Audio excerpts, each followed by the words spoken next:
Le bonheur, état de pleine satisfaction qui ne dure pas très longtemps, qui est éphémère. Est-ce que le bonheur se résume-t-il à aller à l'école, trouver un travail, avoir une femme, des enfants, fonder une famille, voir ses enfants grandir, etc. et là. Moi, personnellement, je ne pense pas. Je pense que c'est plutôt une image que la société te renvoie, mais c'est pas forcément le chemin que tout le monde doit suivre. En tout cas, si c'est ton envie, tant mieux, mais je pense que le bonheur est déjà propre à chacun. Il n'est pas forcément lié à ce schéma-là. Donc, école, travail, femme, enfant. Parce que dans ce chemin, ou bien même dans tous les chemins, tu peux te dire, je serais heureux quand j'aurais fait ci, quand j'aurais fait ça, quand je me serais acheté cette voiture, là, je serais bien. Là, je serais totalement bien. Quand je me serais acheté ce pull que j'ai vu sur YouTube, là, sur un blog, je serais bien. Après mes études, après avoir passé mon bachelor, mon master, je pense que je serai mieux. Alors tu seras probablement mieux à la fin. Le problème, c'est qu'une fois qu'on a atteint toutes ces choses que l'on convoite, on va s'en chercher de nouvelles qui vont satisfaire nos désirs. Et ça, en tout temps. Bah, personnellement, je suis passé par là.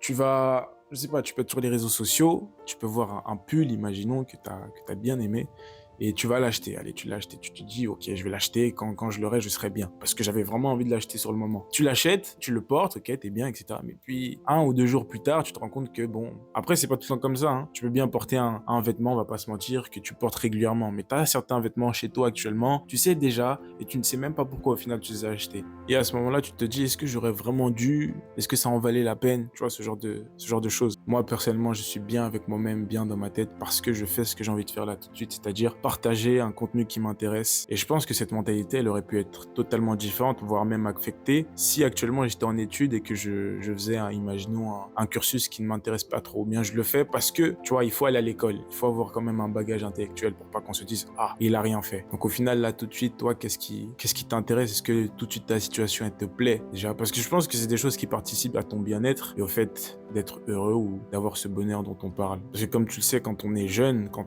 on a entre 13 et 16, 17 ans, on se sent intouchable, on se sent bien, tu vois. On ne sait pas encore à quoi s'attendre. Parce que quand t'es au lycée, allez, c'est sérieux, mais c'est pas encore très sérieux. T'es pas encore en études supérieures. Tu sais pas encore ce que c'est. Mais une fois que tu découvres ce monde, tu te rends compte que les choses sont beaux et aussi injustes à la fois. Alors comment tu vas faire si au final tu t'accroches à des choses qui ne marchent pas? Parce que ça peut arriver, ça va probablement arriver.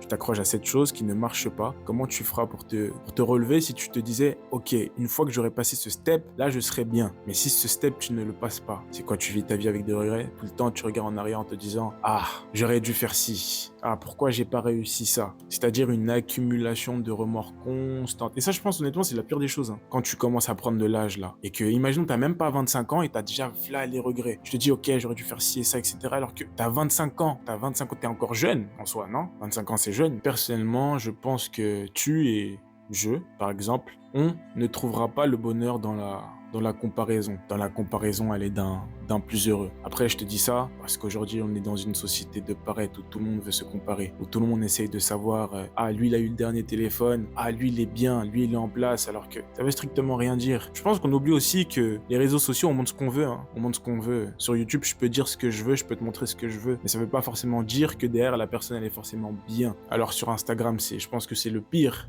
réseau social par rapport à ça. Tu montres vraiment ce que tu veux, mais au final, qui sait, la personne derrière, elle est triste. Des fois, on envie certaines personnes, on envie leur situation, alors qu'on les connaît même pas. On les connaît même pas. Qui sait, après ce post, il est en train de pleurer parce que j'en sais rien, il a des problèmes. Mais ça, on le sait pas. Il y a des choses qu'on ne contrôle pas, comme la famille. On ne choisit pas ses parents, on ne choisit pas ses oncles, ses tatas. On est dedans directement. Alors, à quoi bon des fois se comparer à quelqu'un qui n'est même pas dans la même situation? Moi, je comprends que ça puisse te titiller. Donc déjà, même si je pense que tu as dû l'entendre dans d'autres vidéos, la comparaison, c'est pas forcément utile. On le fait inconsciemment. Je pense qu'on le fait tous, même dans la vie de tous les jours ou pas forcément, mais on l'a déjà tous fait. C'est pas forcément grave, mais je pense que ça devient grave au point où ça te met mal, ça te met pas bien, où tu te poses vraiment des questions. En tant qu'être humain, en tant qu'homme, en tant que femme, tu dois un minimum savoir ce que tu veux faire et savoir ce que tu peux faire. Parce que tu peux faire quelque chose. On peut tous faire quelque chose. De cette façon-là, en sachant ce que tu veux faire, tu pourras enfin montrer un peu de caractère et faire les choses dont tu estimes importantes. Tu sais, de toute façon, je ne pense pas qu'on soit là pour être heureux. Quand tu vois le monde actuel avec tout ce qui se passe, que ce soit les famines, les guerres, les génocides dont on ne parle pas, tu ne peux que te dire que le monde est méchant, déjà, premièrement. Toi qui regardes cette vidéo, je ne sais pas où est-ce que tu es, dans quelle situation tu es, si tu es en France ou non, mais en tout cas, si tu as la possibilité d'être, imaginons, allongé dans ton lit en regardant regardant cette vidéo, t'as de la chance. J'ai de la chance d'être assis sur ce canapé en te parlant tranquillement, sans qu'il y ait des bombardements, ce genre de choses. Donc je pense qu'on est là pour avancer, pour conquérir la vie et ne pas rêvasser. Parce qu'au final, tu veux faire quoi si ce n'est pas avancer? Qu'est-ce que tu vas faire? Rêver? Le temps va passer, tu vas perdre ton temps, tu vas perdre des choses que tu aurais pu faire. Il faut faire quelque chose, il faut être en mouvement. L'activité est essentielle, sans même parler du bien-être ou du fait d'être en bonne santé, la bonne alimentation, bref, le sport et blablabla, c'est des sujets que tu vas entendre partout, donc on va pas s'étaler là-dessus. Mais on va pas se mentir, ce sont aussi des choses qui favorisent le bonheur. Donc au final, être à la quête du bonheur, sans même le réaliser, parce que je pense pas qu'on le sait quand on recherche le bonheur. Je pense pas qu'on ait conscience de se dire, ah ouais, moi je recherche le bonheur. Je pense que c'est inconscient. Mais en tout cas, je pense que ça peut t'attirer des grandes catastrophes si tu n'es pas prêt mentalement. Parce que tout se passe dans la tête. Comme je l'ai dit tout à l'heure, le bonheur n'est qu'éphémère. Alors qu'est-ce que tu feras quand tout s'écroulera? Ou bien qu'est-ce que tu feras quand tu n'auras pas atteint ce que tu voulais faire? Ce bonheur n'est jamais profond, il ne dure pas très longtemps. Moi, c'est ma perception des choses. De toute façon, ici, je ne dis que ce que je pense et que ce que je n'ai expérimenté. C'est pas forcément quelque chose que tu dois faire ou prendre en compte directement. Je pense que chacun est libre de penser comme il veut. Mais au final, je pense qu'il est important de savoir ce que tu veux et ce que tu peux faire là tout de suite. Après, ça, ce n'est que ma vision, hein. Peut-être que tu verras les choses différemment, peut-être que tu te prendras différemment et tant mieux pour toi si ça marche. Mais en tout cas, le délire d'attendre vraiment quelque chose, de vraiment être patient pour cette chose et de se dire que tu seras heureux quand tu l'auras, je pense que c'est bizarre, je trouve. Mais en tout cas, voilà, j'espère que la vidéo t'a plu. Prends soin de toi.